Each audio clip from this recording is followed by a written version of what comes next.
मेरा पुत्र, मेरा पुत्र। राजकुमारी रुक जाइए, रुक जाइए। प्रियव्रता मेरा पुत्र, रुक जाइए। नहीं, संभालिए मेरा पुत्र।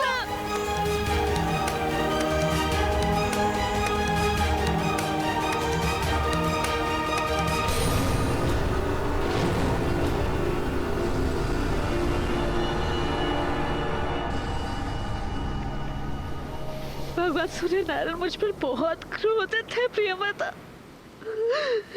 मैंने उनके पुत्र का त्याग किया है।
आज सूर्य नारायण का ताप इतना अधिक क्यों है?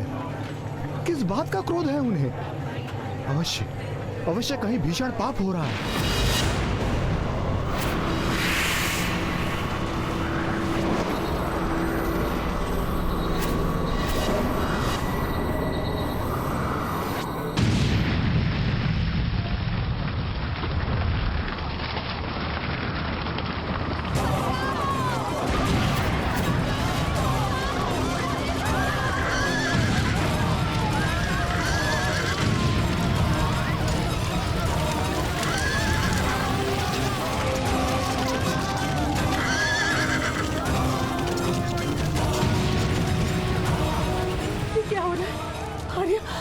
आर्य कहाँ है आप?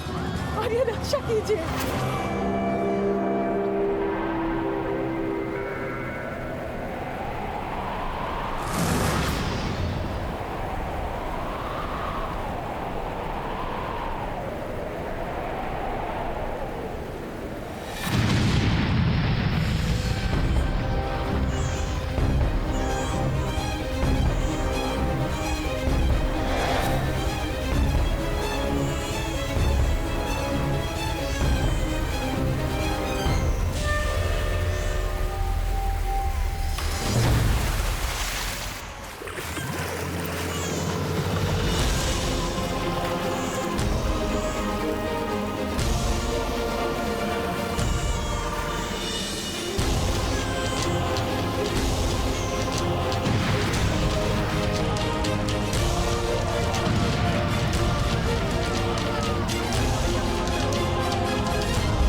शक्ति से बाण शक्ति से जीते ये सारा रण। शांत चित्त धरे आत्मबल भरे जीते हर सारा गढ़। छूट ना पाए लक्ष्य हो चाहे सूक्ष्म सा छुपा होकर। मित्र वेग है सूर्य तेज है कवच चढ़ा इसके तन। सूर्य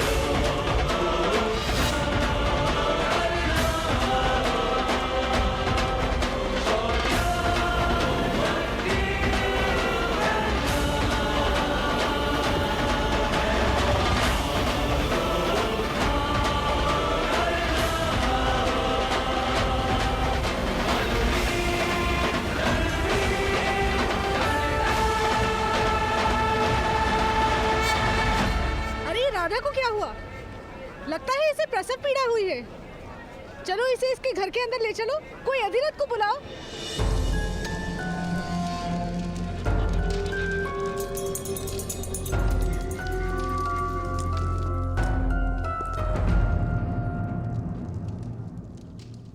आपने इस दिव्य बालक की सुरक्षा हेतु मुझे क्यों बुलाया?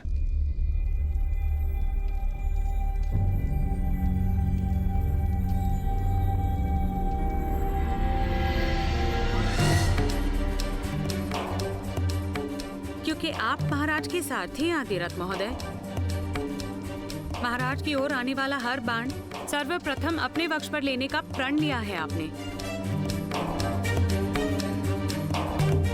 तो फिर आपके सिवा और किसे ये दायित्व दिया जा सकता था? किंतु राजकुमारी कुंती द्वारा ऐसा पाप कैसे हो गया जिसका दंड इस दिव्य बालक को भोगना पड़ रहा है? पाप नहीं, बालपन की भूल है ये। उस समय महर्षि दुर्वासा कुंती भोज के निकट तपस्या कर रहे थे।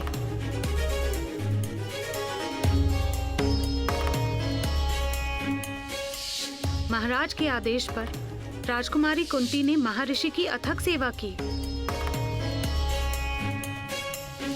ऋषि दुर्वासा ने राजकुमारी कुंती को वरदान दिया था कि उनकी दी गई मंत्र शक्ति से वो किसी भी भगवान को आवाहन दे सकती है एक पुत्र प्राप्ति के लिए। राजकुमारी कुंती ने भगवान सूर्य नारायण को आवाहन दिया।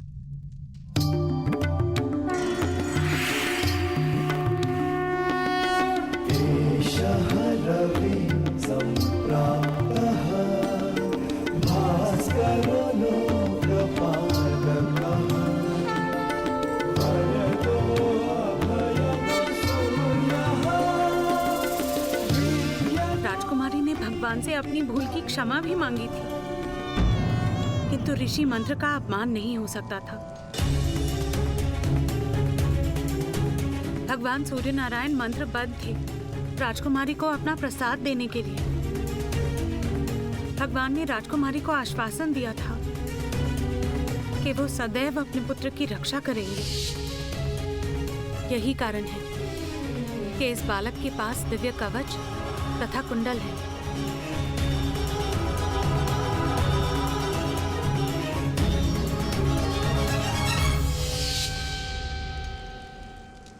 किंतु देवी, इस नन्हे से बालक का क्या दोष? क्या इसे किसी अनाथ आश्रम में स्थान नहीं मिल सकता था? यह राजकुमारी के सामने भी रहेगा और इसके जन्म का सत्य समाज से गुप्त। यदि ये बालक राजकुमारी की आंखों के सामने रहा तो शीघ्र ही वो लोकलाज की चिंता त्याग कर इसे अपना लेंगी और बहुत बड़ा अनर्थ हो जाएगा। महाराज और राजकुमारी पर लांछन लगेगा। इसलिए इस बालक का राजकुमारी से दूर और गुप्त रहना अनिवार्य है। इसी कारण मैं इसकी रक्षा का उत्तरदायित्व आपको सौंप रही हूँ।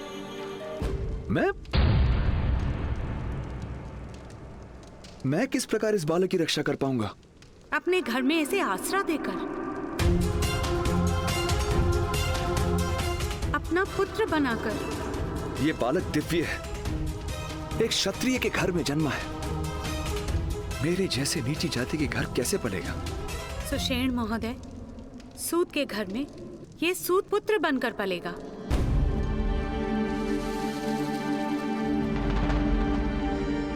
महाराज के प्रति आपका समर्पण संपूर्ण है, इसलिए इसकी रक्षा का भार मैं आपको दे रही हूँ। मैं महाराज के लिए अपने प्राण दे सकता हूं देवी,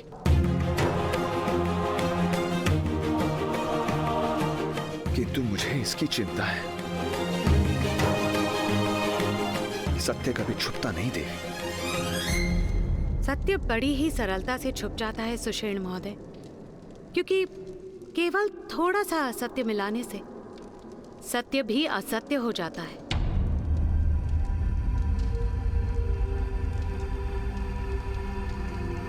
आपको इस सत्य को सदा गुप्त रखना होगा।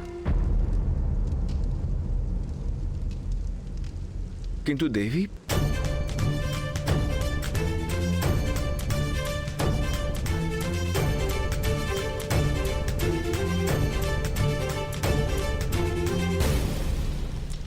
अपने सारे संदेहों को इस अग्नि में जला दीजिए।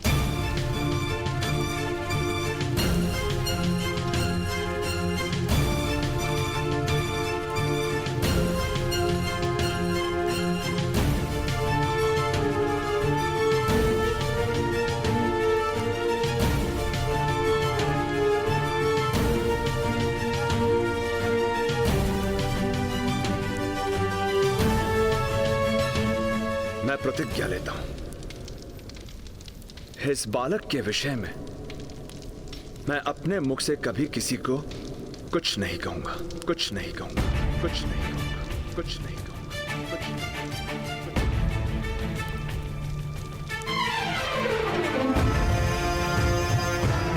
शीघ्रता करें अधिरथ, आपकी पत्नी गर्भवती है।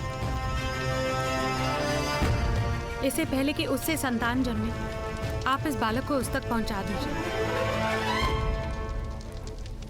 आप सबसे कहेंगे कि आपकी पत्नी ने जुड़वा बालकों को जन्म दिया।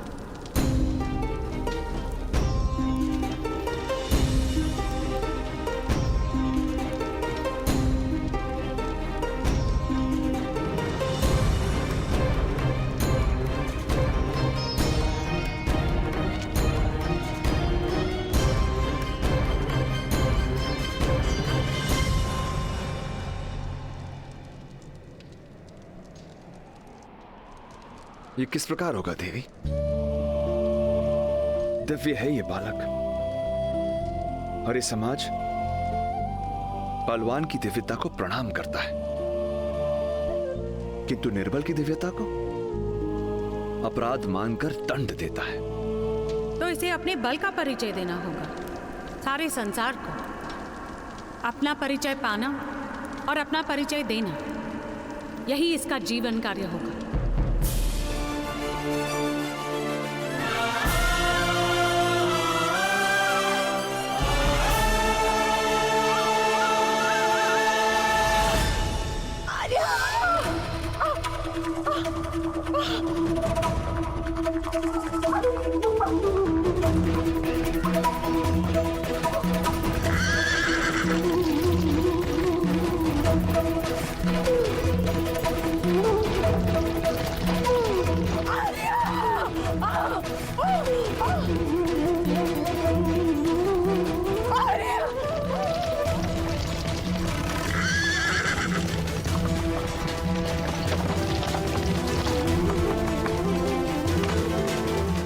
शीघ्रता कीजिए दाई माता, राधा दीदी बहुत पीड़ा में है, किसी भी समय प्रसव हो सकता है। जल्दी चलिए।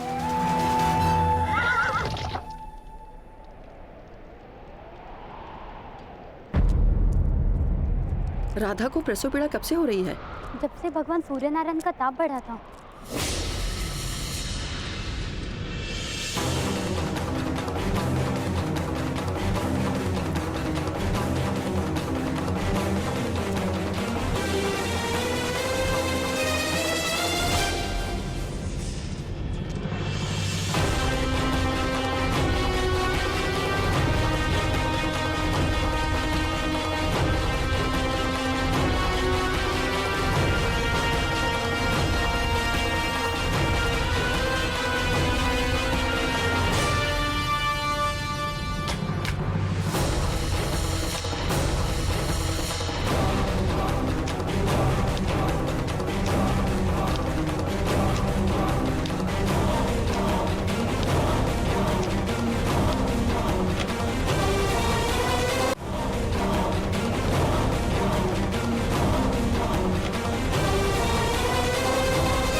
अधिरथ महोदय, दाइमा, पहले बालक का प्रसव सुख से हो गया। संभवतः दूसरा शिशु राधा की उदर में है।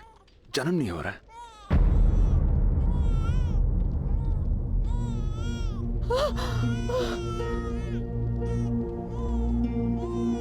महोदय आप बाहर जाइए। लाइए, मुझे इसे दीजिए।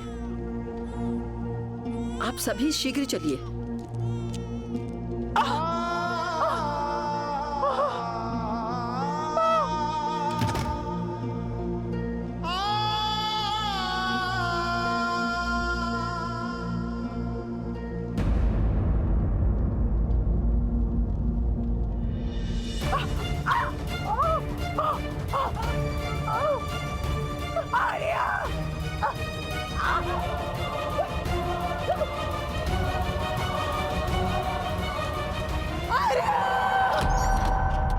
अधिरथ महोदय, आपके दोनों बालक सुख रूप में हैं।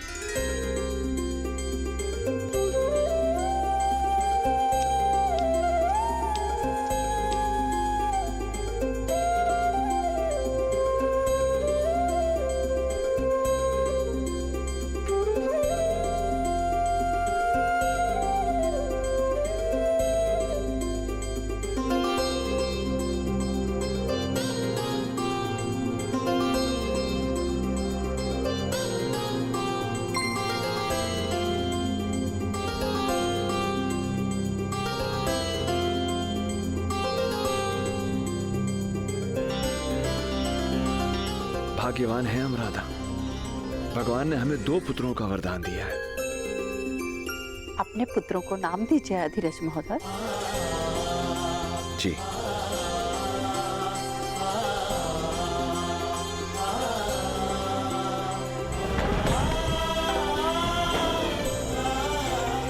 ये छोटा है, सदा अपने ज्येष्ठ भ्राता के दिखाए हुए मार्ग पर चलेगा। रक्त जैसा लाल रंग लेकर जन्मा है, इसलिए इसका नाम शोणित या शोण होगा।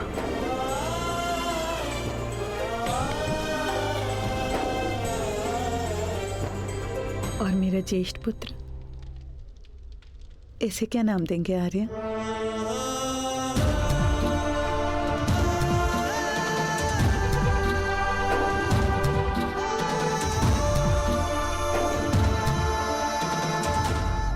और इसका नाम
आपका प्रसाद है। ये भगवान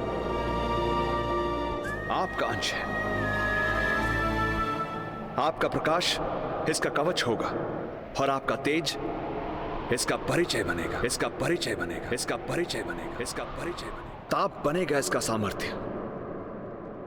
आप ही की भांति आपका पुत्र भी प्रत्येक ग्रहण से मुक्त होगा। ग्रहण से मुक्त होगा और समय के आकाश में सदा के लिए प्रकाशित रहेगा। जिस प्रकार चतुष्कोण के बीच कर्ण नाम की रेखा तिरछी चलती है, उसी प्रकार आपका पुत्र भी हर परंपरा को तोड़कर अपने लिए एक तिरछा मार्ग निर्मित करे। एक तिरछा मार्ग निर्मित करेगा। हे सूर्य नारायण, मैं आपके